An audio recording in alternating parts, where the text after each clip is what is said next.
রাতের মেট্রো চালাতে বিপুল ক্ষতি, তাই রাত 11টার মেট্রো ইতি টানার কথাই ভাবছে মেট্রো রেল কর্তৃপক্ষ। বিস্তারিত জানবো আবির আমাদের প্রতিনিধির কাছ থেকে। আবির, কি কারণ, কেন আর রাতের মেট্রো চালাতে চাইছে না কর্তৃপক্ষ? দেখো, কলকাতা মেট্রো মনে করছিল যে রাতের বেলা মেট্রো পরিষেবা দেবে, অন্তত রাত 11টা থেকে 12টা পর্যন্ত মেট্রো পরিষেবা চলবে, এবং সেই কারণে পরীক্ষামূলকভাবে তারা একদিন মেট্রো পরিষেবা দিয়েওছে। এবং সেই মেট্রো পরিষেবা দিতে গিয়ে দেখতে পাওয়া যাচ্ছে যে দমদম থেকে কবি সুভাষের মেট্রো চালানোর ক্ষেত্রে গড় যাত্রী হয়েছে 600 জন, এবং মেট্রোর এই যাত্রীদের টিকিট বিক্রি করে তাদের কাছ থেকে মেট্রোর ঘরে এসছে মাত্র 6000 টাকা।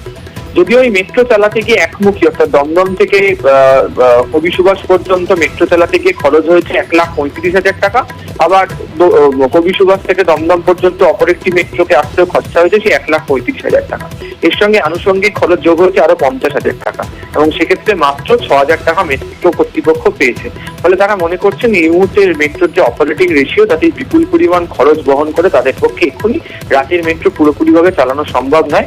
ভবিষ্যতে তারা এই বিষয় নিয়ে ফের চিন্তা ভাবনা করবেন, এবং তখন তারা দেখবেন যদি মনে করা হয় যে এমন কোনো সময় মেট্রো দিলে যাত্রী পরিষেবা রাতের দিকে পাওয়া যাবে, তখন পুনরায় মেট্রো পরিষেবা দেওয়ার কথা ভাবনা চিন্তা করবেন তারা। ধন্যবাদ আবির।